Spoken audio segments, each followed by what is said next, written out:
Hi, welcome to this artist lecture about presenting your art. This is something that is personal to me because I love showing my artwork. You know, we make all these photographs and what do we do with them? We have to share them with the world, and there's a couple different ways, so we're going to talk about that. The first one I want to talk about is sort of the physical material. And I'm a huge fan of galleries and museums and even sort of DIY spots that can show art. And it's really important, especially as digital artists, to actually print your work so you can see it physically. I even am a big fan of even doing like 4x6s of work and then actually editing down and picking which ones I want to work on or show from there. So you're going to have to think about printing. Now, on campus we do have printers, and in several of the classes we actually do demos on physically printing your own work, which is, I think, most preferable because you have control over the paper, the size, the colors, the tones, the values, everything in the process. But sometimes it's not practical to print your own work. I'd usually go to a place down in Gilbert to print on their wide format printers, and I actually have a huge roll of paper that I use to print with. But I think Phoenix Film Lab or Film Revival might be doing some digital printing options soon, so I'm on the lookout for that. But when you're printing your own work, you kind of have to think about different things. So the paper type, whether you want a glossy, luster, or matte surface. I actually tend to go for sort of luster. Some of my friends go for matte. I don't know anyone who shoots and does glossy because it looks very cheesy, I guess. And size. Size is another thing. How big do you want it to print? And we'll talk a little bit about size in a minute. Output. So this is not just physical or digital. It's, do you want it on what kind of paper? Do you want to print on canvas? Do you want to print on plexi, metal, aluminum, all sorts of different types of output? I actually do most of my printing on fabric now, and I use a website called Spoonflower for it to get my work on fabric. Quality. So different places are going to have various quality for printing and speed. So if you need a print tomorrow, it'll be a little more expensive, but you may have to minimize on quality. And then the last thing is whether something's archival. So do you want it to last a very long time? You do, but sometimes with you be sacrificing quality and speed if, you know, you're mostly sacrificing speed if you want it archival. Now, I do have a list of printers. There's way more than this. There's Vivix Printing, which is local.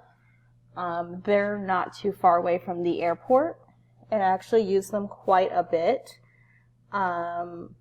Pretty quality. I like them. I know people who use Phoenix Photo Lab, another local printer. So 2 local options for printing. Then there's Shutterfly, which actually has offices and I think a print place in Tempe, but Shutterfly is just sort of a larger company. Like if you're printing at Target, you're using Shutterfly. So that might be an option to look at. Costco does very good prints. You do need a Costco membership, but in a pinch, Costco does some pretty good printing. Framing. So before I think about printing, I think about how I want something framed, because that's going to determine the size of my print. And I think backwards, because there's been times where I've gotten something printed and I can't find a frame, or the frame isn't affordable, that I need to get it framed. So I like to work backwards. So things to think about is the size of your frame. So standard framing is going to be like 8 by 10, 11 by 14, 16 by 20, etc. Sometimes I'll do like 16 by 24, those odd sizes, that which your camera will most likely output. So you want to think about the size of the frame and whether or not you have to crop part of your image to meet that frame. Another thing I want to point out is framing sizes. So an 8 by 10 seems pretty big when you look at, your print. It's a nice big paper size, but you put it on the wall, it looks very small. So I try to minimum print 16 by 20 if I can, just so it looks good on the wall, because that's where it's going to eventually be. Plexi versus matte glass. This is when we talk about showing the work. Some places actually require plexi and not glass, but glass will look nicer. So getting that is important. Mounted or matted. So in this image next to this, they're mounted, meaning they have the paper mount on the side, or matted, or if you want it flush to the edge, and that's something you really want to consider. Hanging hardware, you want to do a wire hang, and most of the time you have to add that yourself. It's fairly simple. You can just Google how to do a wire frame back and on YouTube or something. And the color of the frame, so typically they're white or black. Some galleries will have stipulations on what it could be, and sometimes you can go a little crazy with it and go with like pink or green or something fun on the border if it relates to your images. So my secret is I use IKEA frames, and most of my artist friends use IKEA frames. They used to do glass for their opening. Now they use plexi. So when they use glass, it was great because they actually were the same price. Glasses looks nicer. But what I've done previously is I just will buy a frame and then get glass cut over at like Ace Hardware to size, not too expensive. Just be careful because you have raw glass and you can cut yourself, but I use that. Ribba's really nice. You definitely want to kind of look at the back, and they will also include a mat, and they'll tell you how big the mat is. But if we were to look at this, very nice. This is the actual size of the frame. So these are sort of more traditional sizes, and these are sort of more non-traditional sizes. But I've done stuff where I need 20 by 30, and so I will buy actually the 19 3/4 and 27 in half. You can see they come in all various sizes. To think of the product details, it has actually, no, sometimes it has what the mat is, but yeah, so I use that. And then the next question is, how do you set this up? Because I can't just print a straight picture and figure it out. So let's say I'm doing the 16 by 20. Okay, so I actually am going to open up Photoshop, and I want to set my print file. So I have my files that I take directly from like Lightroom, and let's say I want to print this photograph. So I make a new document with the dimensions that I need.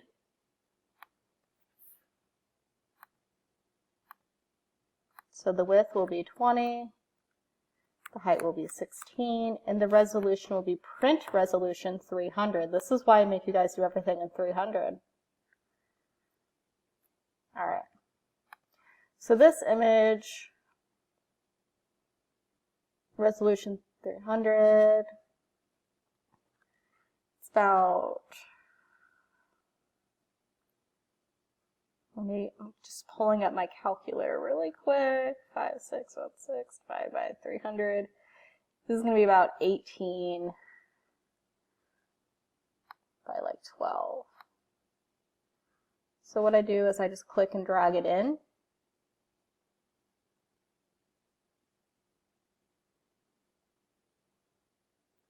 So if I look at my free transform here in my control panel, it's at 100 by 100. So if I were to make it larger, what I'm doing is I'm stretching pixels, and that's not what I want to do. So what I'm going to do is actually take my image into Photoshop, image size. So I don't want to make it, I can't make something bigger because I'm just inventing pixels, telling Photoshop to invent pixels. So I'm going to take my resolution down.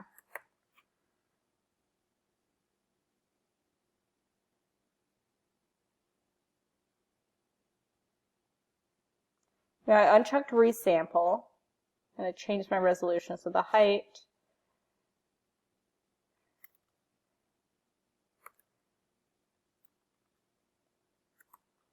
is pretty close. I'm actually going to leave this as is and stretch a few pixels. So the picture, again, doesn't change, but when I'm going to go to my original one,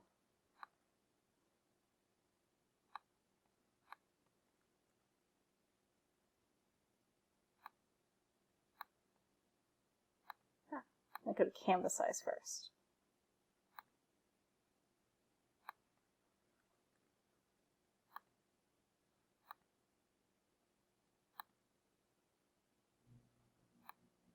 Resample 240.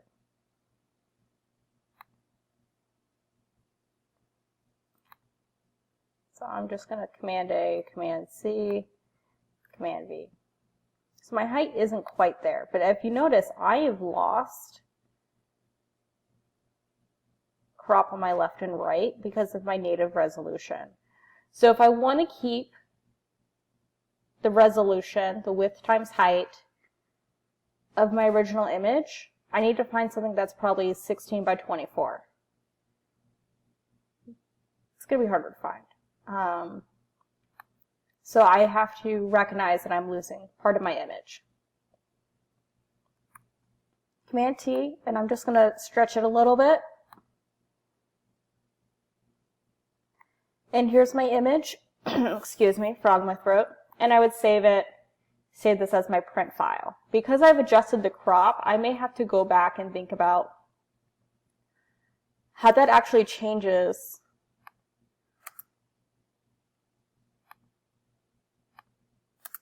viewing this image with this resolution, and then this is a completely different image. So I may have to think about that. Now, I could go and find 16 by 24 frame. Because these are non-standard frame sizes, they can be a little bit more difficult. So there's the mainstays poster frames, they're not as nice. Poster frames have sort of that metal backing. So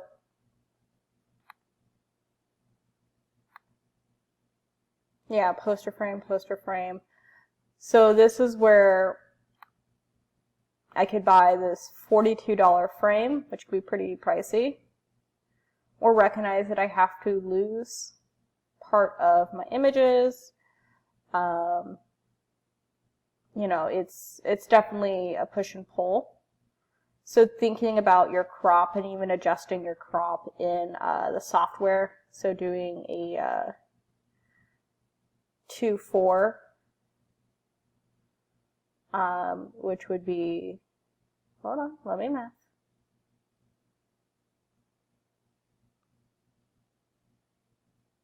I think actually a 4:3 is what you would need to do. So keep that in mind. Go back to the PowerPoint. Storage. So once you have a lot of frames, you have to think about storage. I would show you my storage, but I'm in the middle of prepping for a move. So I store everything in my closet, in boxes. I store all my prints face to face, back to back, so I don't have the wire scratching maybe the glass. I will actually buy that moving, when you move, that thin sheeting that you would use around your plates. I actually buy that to buffer my artwork and keep it safe, that thin foam. But I just store in my closet. I can hang on my walls, but it'd be a lot of stuff to hang on my walls, so I just store in my closet. But you can have nicer storage. I put all my prints in a box, in a photo box. So I do have a lot of loose prints that I haven't framed yet, and I keep them stored in either a portfolio, which I use a portfolio. I use photo boxes, and I've also used sort of very large envelopes before to store my prints before they're framed, and if they're framed, I kind of wrap them up in that thin foam. Digital work. So you can just show work digitally. I don't know how to tell you about Instagram, but Instagram's a great resource to find artists. Definitely, if you have a personal Instagram, you can just show your work there.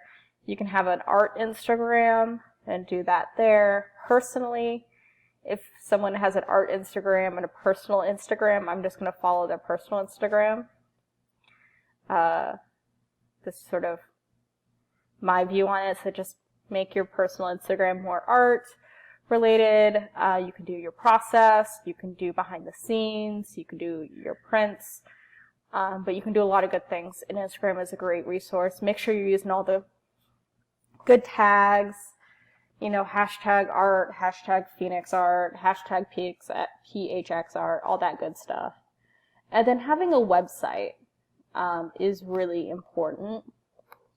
So you could, again, Instagram, I use Squarespace to build my website, and I have a domain through them. I pay a couple $100 a year, I think like $200 a year. Wix is free, Weebly is free, and Spark Adobe, which we'll do a demo later on in the semester on.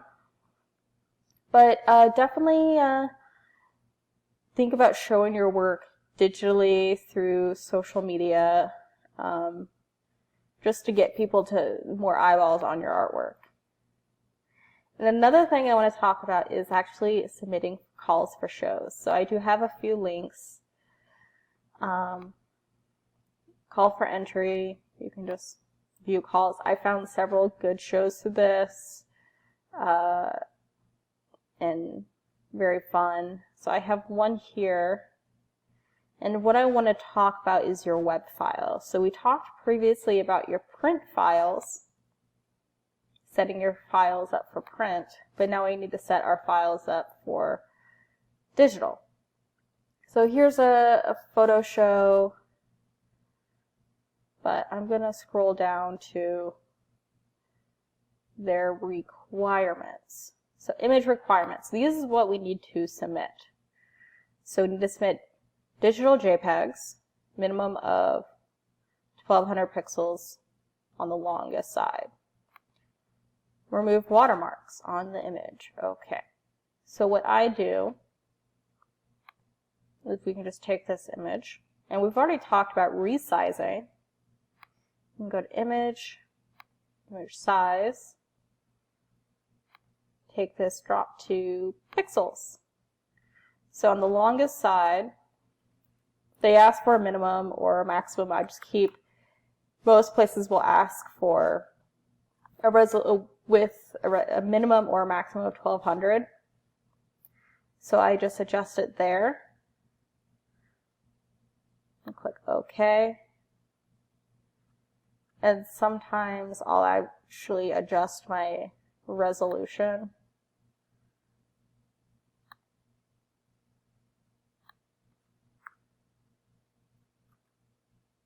Uncheck resample. 72. So it's still 1200 pixels. Just to make a good web resolution, and actually will save as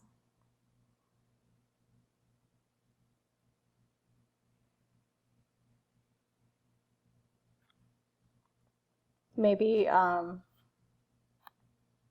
just save to desktop, save as JPEG.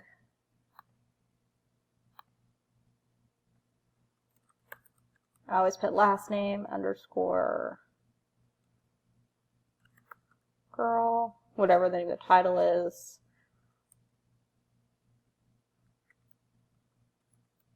And I will underscore actually resolution web, because I may reuse this for